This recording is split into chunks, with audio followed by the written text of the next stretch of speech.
Welcome back to Keep Up channel. British woman becomes first in the country to give birth to a baby after a womb transplant and names her miracle daughter after sister who donated organ. A British woman has given birth to a healthy baby girl after having her sister's womb transplanted into her in a UK first that could benefit thousands more women.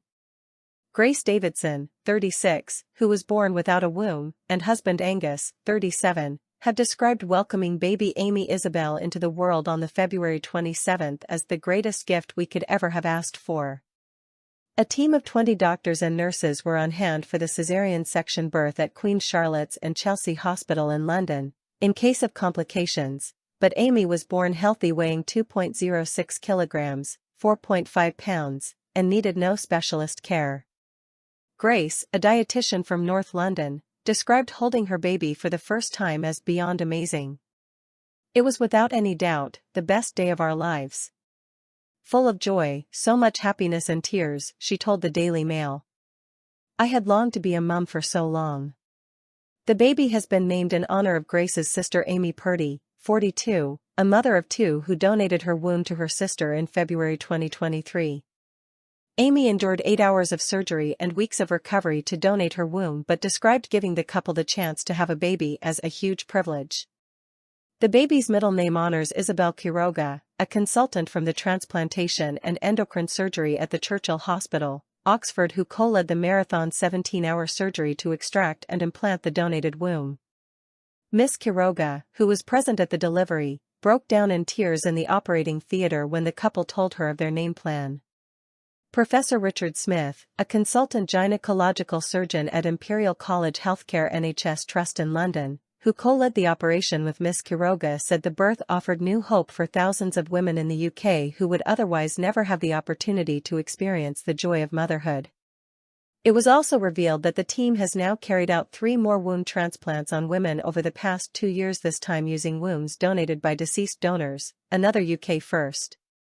They are all well, menstruating monthly, and we are hoping for some pregnancies very soon, Professor Smith told the Mail. The breakthrough could potentially benefit thousands of women in the UK. Around 15,000 women have Mayer-Rokitansky-Kusterhauser syndrome, MRKH, as Grace has a condition of the reproductive system, which means women are born with no womb or an underdeveloped womb. Many other women need their wombs removed due to conditions such as endometriosis or cancer. Until now, women without a womb wanting to have a family faced having to use a surrogate or adoption. Grace discovered she had MRKH at the age of 19 and always longed to become a mother, but she has had to wait 10 years since being accepted on the transplant program in 2015 to achieve that. The lengthy holdup was due to the extensive regulatory checks that needed to take place and in part due to the pandemic. A date had been set in 2018 for her to receive a womb donated by her mother, but last-minute checks proved it wasn't suitable. Grace says she found the delays difficult to deal with at times, and that she was slightly overwhelmed when the baby was passed to her. I felt so much joy. I hadn't allowed myself to think about what that moment might feel like, but it was incredible, she says. Angus, who works in finance, told the Mail, "It was such a wonderful moment, the most incredible, special day." The team were there celebrating the scientific achievement, but they were also celebrating with us on a personal level, celebrating the birth. The couple hope to try for one more child. The womb will be removed within 5 years so that Grace can stop taking immunosuppressant medication, which can raise the risk of cancer.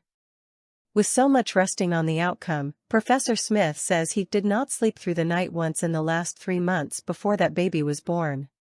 His main fear was a hemorrhage, but in actual fact, the pregnancy went unbelievably normally. The baby was always going to be born by planned cesarean before Grace went into labor to avoid putting strain on the transplanted womb and blood vessels. Professor Smith, who founded the Womb Transplant UK charity, spent 26 years working towards this moment, having realized that a technique he developed to remove the womb for those with cervical cancer would allow a womb to be safely extracted and used for donation.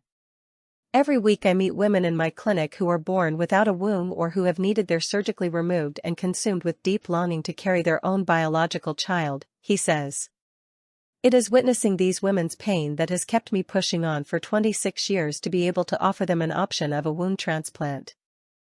The charity has permission from the regulatory authorities including the Human Tissue Authority, for 2 programs to do 15 wound transplants in total, 5 from living donors and 10 from dead. That means they can carry out 4 more using live donors and 7 more using dead donors. The deceased donor program is part of a trial called INSITA being run by Imperial College Healthcare NHS Trust and Oxford University Hospitals NHS Trust, and if successful they hope the deceased option might then become available on the NHS. So far, the charity has funded the operations, with the medical staff giving their time for free, but needs to raise another £500,000 to fulfill the full program. Currently they only have money for 2 more operations. Each operation involving a live donor will cost £30,000 and each involving a deceased donor costs £25,000. Womb Transplant UK have been contacted by over 500 women wanting to take part in the program and others offering to donate their womb.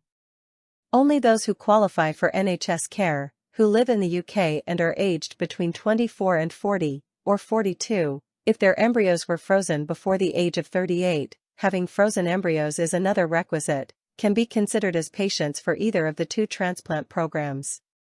I am firmly of the opinion that this is a feasible and cost-effective option, and my hope is we can get to the stage of offering a wound transplant on the NHS, says Professor Smith. It won't suit everyone as having a wound transplant is a big undertaking. What's important is that we can offer wound the choice. The first womb transplant was performed in Saudi Arabia in 2000, but complications meant the womb had to be removed after 3 months. In September 2014, a Swedish woman, Malin Stenberg, became the first person in the world to give birth following a womb transplant after a family friend donated her womb. Since then, around 100 transplants have been carried out worldwide on women from other countries, resulting in the birth of around 65 healthy babies. Kate Brentworth, England's chief midwifery officer, said, "I am so delighted that Grace, Angus, and their whole family have been able to welcome the miracle of Amy to the world. This is a momentous moment in NHS history, and an example of how we are constantly innovating and embracing the latest medical advancements so patients can benefit from groundbreaking care." Led by specialist teams from across the NHS, we should all be very proud of the health service's role in this UK first and the hope it will bring to so many women. Source: dailymail.co.uk. Please like, share and subscribe. Thank you for watching.